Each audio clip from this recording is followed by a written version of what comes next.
こんにちは、ホーズライフです。ご覧いただきありがとうございます。今日のテーマは節約とミニマリズム、この掛け合わせがすごいというお話をしてみたいと思います。手放すとお金が貯まる、こんな言葉耳にしたことはありますでしょうか。正直そんな大げさなって思っていて、全く気に留めていませんでした。ですが本当にたまたま節約と捨て活同時に進めていくことになったんですよね。そうしたら暮らしがどんどん変わっていく。節約とミニマリズム、1+1をはるかに超える効果を感じました。私は節約もミニマリズムもほどほどなタイプです。ですがそんな私でも如実に実感できた変化があった。その中の5つご紹介していきます。なんとなくからの卒業。使わないものは家に置かない。そんな暮らしを目指して3年経過しました。毎回思うんですよね。もうわずかなものでいい。お気に入りだけに囲まれて暮らしたい。だけどお気に入りというのは私にとって非常に曖昧なものでした。どんなところが気に入っているのか聞かれたとしてもうまく言葉にできない。なんか好き、そこまでなんですよね。でもじっくりと物と向き合っていくうちに変化が現れてきました。曖昧だった自分の物差しがじわじわと色が濃くなっていって、今ではお気に入りのうんちくをよく語ります。すっかり買い物の仕方が変わりました。なんとなく良さそう、人気だから、無償に買いたい気分だから、あやふやな理由で買わなくなりました。脳内でいくつものフィルターにかけて悩んだら買わずに帰る。なんとなくではなくて、これがいい、そう確信できたらやっと買います。無駄遣いが減らないわけがないですよね。これが単なる節約だったとしたら、私我慢してるって辛くなっていたかもしれません。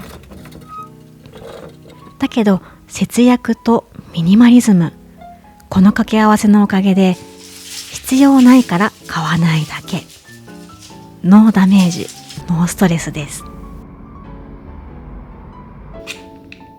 もう一つのこだわり。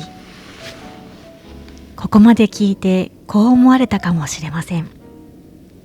全部にこだわるなんて大変だよ、疲れそう。そうなんです。本当にその通りでした。納得できるものとの出会いが増えていく一方で、考えすぎて疲れることがありました。吟味を重ねるので時間もかかる。そんな私の救世主はこの歯磨き粉。納得できるまで探した洋服、半年かけて選んだインテリア、考え抜いて買うことだけがこだわりを持つということではありません。これは最低限の性能があれば OK。 こだわらないというこだわり、探してみたら結構出てきました。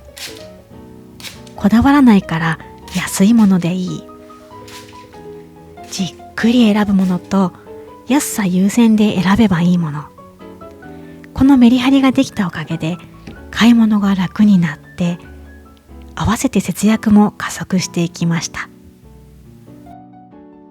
引き算思考、その先に本当に多くのものを手放してきました。出かけるたびに増殖していったインテリアや雑貨、洋服も毎月買っていた覚えがあります。8割くらいのものを手放して現状に落ち着いています。私の動画を見てくださっている方はもっともっとミニマムなお部屋が好きな方多いかもしれないですね。そんな我が家ですが、物が減ったことによって得られたことは本当に大きかったです。自分の手で管理できる量になったら、また同じもの買っちゃったっていうことがなくなって、物も最後まで使い切れるようになりました。そんなに掃除をしていなくても見た目はすっきりしていて、家が心地よい場所にもなりました。足し算に明け暮れていた頃よりずっと身軽で息がしやすい。引き算の魅力を知ってしまったら、今度は物だけじゃなくてことにも応用したくなりました。例えば買い物の回数を減らした。これは節約効果大きかったですね。食料品は週1、日用品は月1。無駄な買い物がぐっと減りました。だらだらと受け身でテレビを見るのもやめました。ニュースは朝の家事時間に手を動かしながら聞く。気になるドラマは夜の歯磨きタイムにちょこっと見る。物欲を刺激する番組や CM から遠のいた分、節約情報に触れる機会を積極的に増やしてみた。そんなことも相まってか、物欲の風船がシューンと縮んでいくようで、どんな情報をインプットするかで自分の価値観が変わることを身をもって知りました。それから何事にも最低限のラインを見つけるようになりました。洋服だったらトップスは何枚あれば最低限足りるなとか、日用品や食材の予備は最低限これがあればあとはなくなってから買えばいいなとか、スケジュールも同様、今月はこれ以上予定を入れないようにしよう。浮き彫りになった過剰なあれこれ。引き算をしていったら時間も労力もお金も使わなくなりました。自動節約モード。江戸時代のお殿様より私たちの暮らしは便利でずっと快適。洗濯機に炊飯器、エアコン。毎日ご飯は食べれるし、暮らしに必要なものはだいたい手に入る。それなのに私は見えない檻の中に閉じ込められたような閉塞感を感じて生きてきました。自由のはずなのに窮屈で、頑張っているのに満たされない。そんな日々から脱却できたのは最近のことです。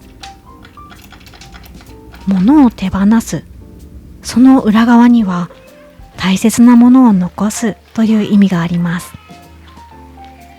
私にとって物を手放す過程というのは哲学することでもありました。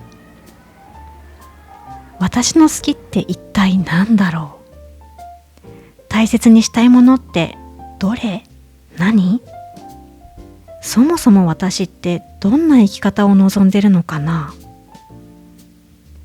自分のことなのに最初は全然わからなかったんですよね。それよりも世間体とか見栄、承認欲求、そういったもので頭も心もパンパンになっていました。もっとこうでなきゃって自分で視野を狭めてしまってたんですよね。一枚一枚そんな固定観念を剥がしていったら、流行り物とかブランド物、興味が全くなくなっていました。物に依存をしなくなったからなのでしょうか。何気ない暮らしの中に豊かさを感じることが増えていきました。なんだか五感も研ぎ澄まされて、この瞬間いいよね。それだけで心がポカポカになる。このゾーンに入ったら最強なんじゃないか。そう思っております。歯を食いしばらなくたってなんだか幸せに生きられる。これぞ自動節約モードです。生かす力、作る力。あれが足りなくなったから買おう。これが壊れたから買わなきゃ。節約だけをしていた頃の私は、よし、これで新しいものが買えるってワクワクした覚えがあります。ですが、それも過去の話。ミニマリズムを取り入れた今はこうです。足りなくなったから何かあるもので代用できないかな。新しくものを買い足すより、今あるものを生かすことに価値を感じるようになりました。実は兼用に関する動画を以前出させていただきまして、ありがたいことに結構な反響をいただきました。同じような仲間がいるって知ってとても嬉しかったです。ものを生かす、この楽しみを知り始めたら、もう一つ変化が現れました。中古品を愛せるようになった。前までは誰が使ったかわからないもの、なんか嫌、そう思っていました。だけど今それがすっかり変わったんですよね。誰かが手放したものが新しい誰かのもとで生かされて大切に使い続けられる。なんか素敵な循環だなって思うようになったんですよね。循環の輪に私も入りたい。私の中になかった新しい価値観です。新品を買う前にまずは中古品を探すようになりました。それから生かすのは物だけではありません。自分の手、自分で作る。ペット用の消臭剤はクエン酸と水を混ぜれば完成。化粧水も自作。どんな格安化粧水よりも安いです。大きな布巾は使いやすい大きさにリサイズして量産しております。これで実質半額。コットンは綿の生地で自作。布が擦り切れるまで使えます。この蜜ろうラップも、このラックも。忘れかけていましたが、このキッチンも自分で色を変えました。随所に素人感が漂っていますが、これも愛着に変わりつつあります。